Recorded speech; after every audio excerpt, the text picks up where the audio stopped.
Good morning. I've already told Steve that this is my audition to never do this again. So take from that what you will. I just wanted to again thank you for all of your support for our young people, and how amazing they've been this morning just to get up here in front of you all. It's sometimes a little bit daunting, but they just worship their little hearts out, and it's just such an amazing thing to see. So thank you for your ongoing support for them. And now it's my turn. I was thinking a lot and praying over the whole summer about what to share, what to bring to you, what to hopefully encourage you. And then, as Edward sort of shared earlier this morning, just that theme at the festival just seems so applicable to everyone, just that countercultural, that community. So that's what I'm going to be speaking about today. Community is one of the most amazing gifts that God has given us. It's part of God's design for us. It's how we grow, how we thrive, and how we navigate the challenges of life together. And young people today face immense pressures. There are just things all around them, social media, just the all-consumingness of it, academic stress, that weight of getting all of those grades and knowing exactly what you're doing from such a young age, when half of us turn 18 and have no idea what we're doing. And then you start paying a mortgage and you really have no idea what you're doing. Identity struggles, just looking for where they fit, where they belong, who am I, what's my purpose here, all these massive questions just come tumbling down, and all of that on top of life is just so much for young people to handle. It's enough for anyone to handle. The constant noise and exposure to a world that tells us who we should be, how we should act, what we should look to, what we should even worship, and those sorts of things pull us away from God. God offers us something better. He calls us into a Christ-centered community where we find belonging, purpose, and strength. So today I'm going to break that down into 3 little points, keeping it easy. Community is God's design for us. Community is built through Christ-centered relationships, and community reflects God's love to the world.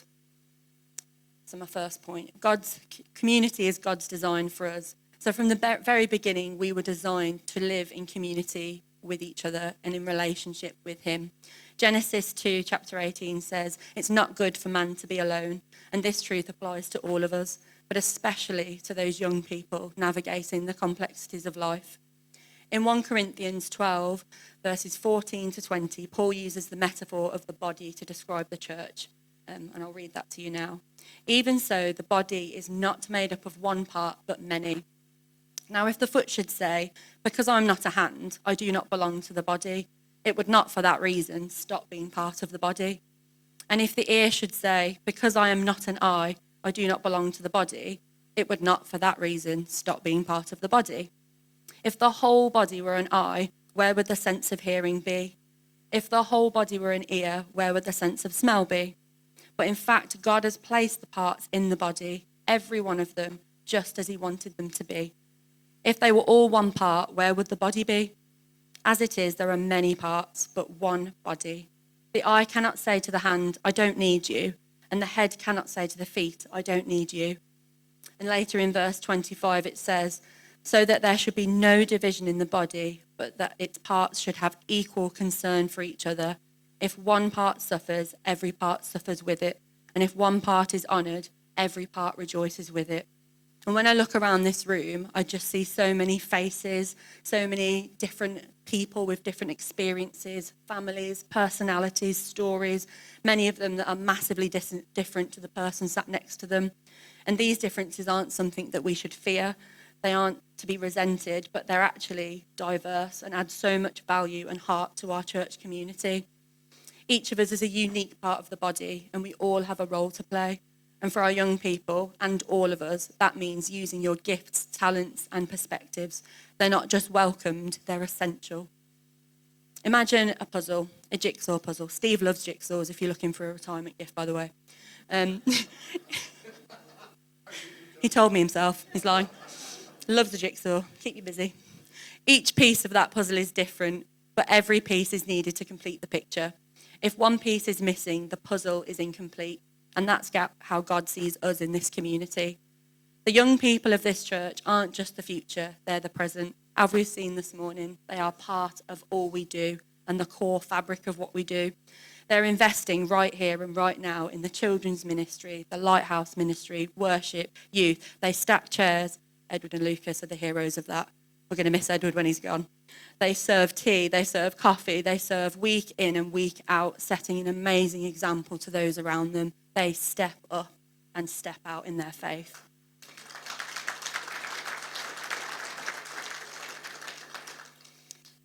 So my challenge, maybe you could ask yourself, what role has God given me in this community? We are all valuable, we are all loved, and we are all wanted in this community. So what does that mean?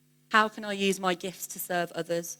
This could mean serving on a ministry or simply just turning up for that friend who has no one, taking someone to a hospital appointment, grabbing a coffee. It's just that sense of community and love.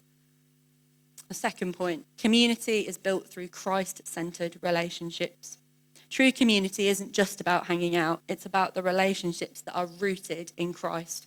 It means checking in on each other, praying with each other, for each other, and serving in the church, showing grace, holding each other to account, loving each other and building each other up, demonstrating the love of Jesus wherever you go. Hebrews 10, verses 24 to 25 reminds us, let us consider how we may spur one another on towards love and good deeds, not giving up meeting together, as some are in the habit of doing, but encouraging one another. We are not meant to do life on our own. That is not what God wants for us. Being part of a Christian community is not an obligation. It's a joy. It's a gift. And God's support system is just that. For young people, this means finding friends who will encourage them in their faith, pray with them, walk alongside them in the good and the bad times. These Christ-centered relationships are also multi-generational. And when I reflect on my journey coming to this church at 17 as a youth member, just about, I remember those people that invested in me, continue to invest in me, and who showed up.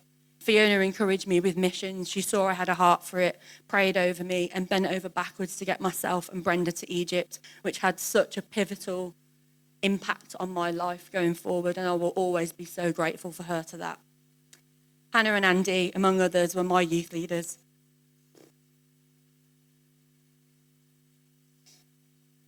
Sorry.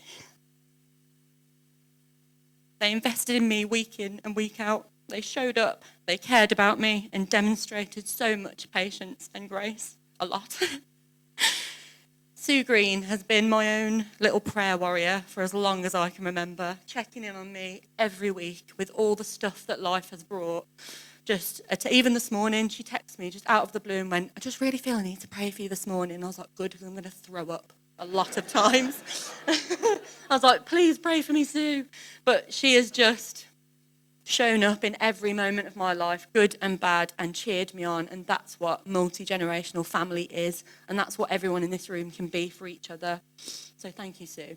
And sorry that I lean on you with WhatsApp voice notes quite a lot. So some things for you to reflect on. Young people, who are your friends, your mentors, your leaders, who helps you stay close to Jesus? Who champions you in life, invests in you as you grow? If you don't have those people yet, pray about it and put yourself out there. Challenge yourself to step out, be bold, and build those relationships. On to my final point, or in the wise words of Pastor Stephen, I'm coming into land. Got to get it in there. Told you you'd regret this. Community is not just for us. It's a way to show God's love to the world. Jesus said in John 13, verse 35, by this, everyone will know that you are my disciples if you love one another. When we live an authentic, in a Christ-centered community, people notice. They see the way we care for each other.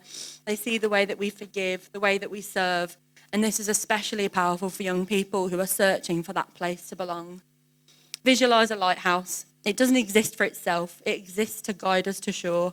In the same way, our community should be a beacon of hope for everyone outside that door, for everyone that is lost, broken and hurting. Back in 2009, a 16-year-old girl named Becky Ward had the courage to come alongside me and ask if she could pray for me. I had never, to my knowledge, been prayed for, never been asked about it, whole new experience for me. But it wasn't a boastful sort of display of long and eloquent words. It was just a very authentic, loving friend seeking out to support me in a time of need. along with that prayer came an invitation to youth and to church. And as I've said many times before, I was very sceptical of this invite. I was wondering what the catch was. What am I signing up for? Is there a blood oath? Are all of these things like drawing me in for life? Yet I came along, I took that step, and what an invite that turned out to be. Little did Becky know that that simple sort of invitation would lead me to where I am now in my life. And I don't think she ever realised how much that invite meant at that time for me to be welcomed into a community and to build the friendships that I have now. It was a seat at the table, a welcome into a family. And I wonder what it would look like if we stepped out in the same way that Becky did, with boldness, conviction, and reached out to the people that are in our own communities. Becky acted out of the love and care that Jesus so beautifully modelled in his ministry. Jesus met people where they were at, went into communities, towns, spaces where he was rejected himself, but he knew he was needed. And where he met those people, the onlooker must have thought, "What are you doing, Jesus?" There are countless examples, beautiful testimonies of unassuming practical grace and care that Jesus showed. Too many to unpack this morning because Steve only gave me 15 minutes, but I'd encourage you to reflect on some of those in your own time. Becky allowed herself to be used by God and reach someone like me with the love of God that I'd never experienced. So young people, how can you be the light where you are in your schools, your workplaces, your colleges, your friend groups? Maybe it's inviting someone to youth. Maybe it's just standing up for that person when no one else is. Maybe it's just showing kindness to someone that feels invisible. Let them know they matter and let them know that they're important. Or just reach out, just like Becky did. You never know what impact you could have on someone in their life.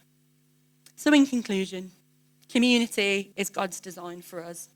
Community is built through Christ-centered relationships, and community reflects God's love to the world. Young people, everyone, God has placed you in this community for a reason.